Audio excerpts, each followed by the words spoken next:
예, 저는 경희대학교에서 종양혈액내과에 근무하고 있는 백선경이라고 합니다. 네, 안녕하세요. 저는 대장문외과를 담당하고 있는 박선진 교수입니다.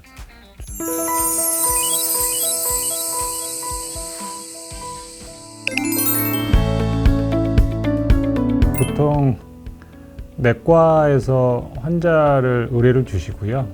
일부 환자는 외과 외래로 바로 찾아오시는 경우도 있고요. 내과에서 검사를 마치고 이게 대장암 수술이 필요하다 판단하신 다음에 저희 외과 저한테 의뢰를 주십니다. 그럼 저는 이제 수술을 진행하고 되고요. 그 다음에는 우리 백 교수님.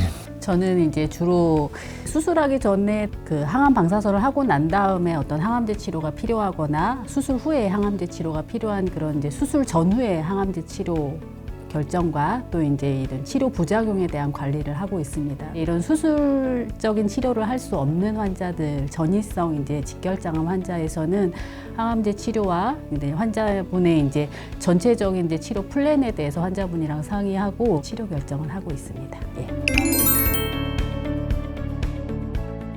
본인이 이제 핸들링할 수 있는 부분들에 대해서 관심이 많으세요. 먹는 거나 뭐 이런 부분들에 대해서. 그래서 이걸 먹으면 안 되냐, 되냐, 이런 거 사실은 많이 물어보시고, 뭐, 고기 먹으면 안 된다. 물론 이제 대장암의 발생에 뭐 그것과 관련된 연구가 있긴 하지만 저희가 이제 치료 중에는 이제 질병이 이미 발생하고 난 후에는 사실은 환자분 전신 상태가 잘 유지된 상태로 치료를 받는 게 제일 중요하거든요. 근데 이제 이런 주변에서 얘기하시는 이런 선입견들 때문에 뭐 고기를 안 드시고 뭐 기운도 빠져 있으시고 이런 채로 이제 치료를 받으시는데 나중에 이제 여쭤보면 고기가 안 좋다고 해서 안 먹고 있다 이렇게 얘기를 하시면 제가 이제 우리 매일매일 스테이크 드시는 건 아니지 않느냐 이렇게 말씀드리면서 우리가 적절하게 이제 어느 정도 섭취를 해야 칼로리가 유지가 되고 그래야 이제 치료를 할 이제 에너지가 생긴다 이런 부분 제가 말씀드리고 있고요. 특히나 이제 대장암 환자분들 같은 경우는 이제 장루나 이런 걸 해야 되는 환자분들이 많은데 이제 이런 부분에 대해서 막연한 두려움이나 거부감을 가지고 계신 분들이 조금 계세요. 그래서 이제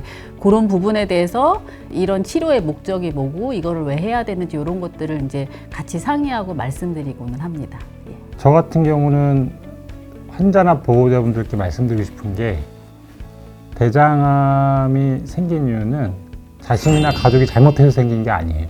근데 환자분이나 가족분들, 특히 남편이 대장암 환자이고 처음 외래에 오시거나 수술 직후에 부인께서는 내가 도대체 뭘 잘못했는데 우리 가족이나 내가 이거가 생겼을까, 너무 자기 탓을 하고 원망하고 잘못을 막 생각하는 경우가 많은데, 대장암의 그 원인 자체가 우리 백 교수님 말씀하신 것처럼 어느 하나가 잘못해서 생기는 게 아니고요. 유전적인 요인도 있고, 그 다음에 어떤 환경적인 식생활이나 아니면 습관, 생활 패턴이나 여러 가지가 다 조금씩 관여되기 때문에 백 교수님 말씀처럼 일단은 치료를 받으실 때 환자분들이 좀 긍정적인 마인드로 긍정적인 사고방식을 가지고 치료에 임해 주셨으면 좀 더 좋은 결과가 생기지 않을까 하는 생각이 듭니다. 지금은 이제 그 수술 전에 항암제 치료하는 게 이제 보험도 되고 하는데 예전에는 이제 그게 급여가 되지 않는 상황들이 있었는데 사실 외과 선생님 입장에서는 요걸 수술하려면 완전히 제거할 수 있는 그런 상황을 만들어서 수술하는 게 제일 결과가 좋으시기 때문에 저한테 이제 그런 부분 말씀 주셨던 적이 있고요. 그런 환자분들 중에서 이제 처음에 수술이 조금 애매했었는데 병기가 조금 원래 3기였는데 뭐 2기로 된다거나 아니면 1기로 된다거나 이렇게 했던 환자분들이 있었고 그런 환자분들이 이제 결과가 좀 좋았던 것들이 좀 기억에 남기는 합니다. 지금은 이제 일부 환자는 수술 전 항암제가 보험이 돼요. 근데 아직도 그렇지 않은 환자분들이 많이 있거든요. 그런 환자분들을 이제 처음 봤을 때 저 같으면 이거를 수술 전에 항암제를 써서 이걸 좀 줄여놓고 수술을 하게 되면 결과가 더 나을 것 같다, 좋아질 것 같다. 이제 그거를 백 교수님이랑 상의를 하는 거죠. 이럴 경우에는 환자분들이 보험에 적용받지 않고 하더라도 결과가 좀 좋을 거라고 예상이 되고 그게 충분히 과학적인 문헌의 근거가 지금 최신 지견으로 남아있고 그렇다면 그런 것들을 이제 백 교수님이랑 상의해서 적용을 하려고 노력을 하고 있습니다.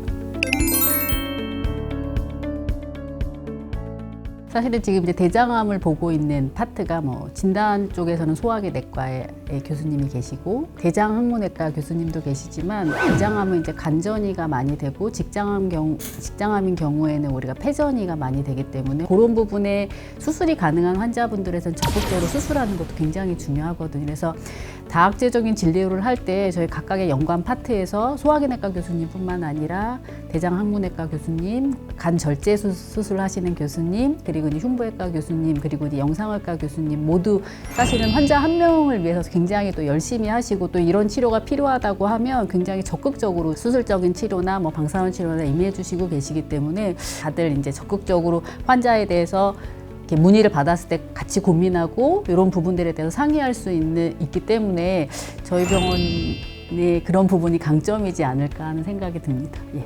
저도 좀 비슷하게 생각을 하고 있는데요. 대장암에 대한 그 나라에서 환자들의 무슨 지표를 내고 평가를 하는 항목이 있거든요. 그 중에 하나가 이제 다학제 진료를 얼마나만큼 했느냐 그걸 많이 따져요.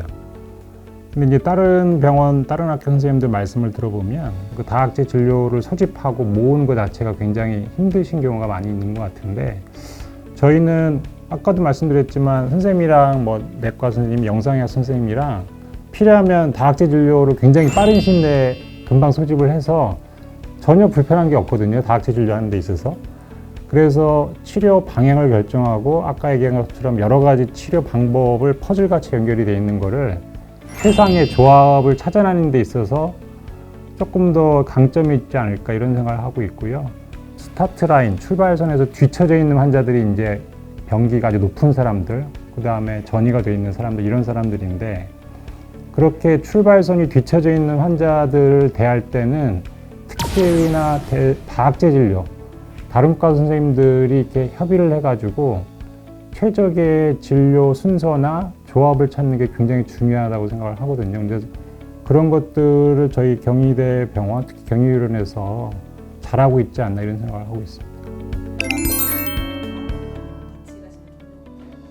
저희 대장암 다학제 선생님들께 상당히 고마운 마음이 들고요. 저희가 이제 저희 파트는 저희가 이제 진단을 하는 파트도 아니고 이제 항암제 치료하는 파트이기 때문에 다학제가 유기적으로 잘 돌아가고 있다 보니까 이제 교수님들이 각자의 파트를 굉장히 존중해 주시고 우리 병원 다학제가 잘 꾸려가고 있고 또 환자들의 이제 결과가 좋지 않을까 싶어서 이제 다학제에 참여해 주시는 여러 교수님들께 저는 감사하다고 말씀드리고 싶습니다. 저도 감사드리고 싶어요. 당부드리고 싶은 말은 그냥 눈에 보이는 것만 너무 이렇게 연연하지 마시고 저희들 의료원에 있는 모든 각과 교수님들이 어떻게 보면 최선을 다해서 치료를 하고 있기 때문에 믿고 맡기셔도 된다 이런 말씀을 해드리고 싶어요.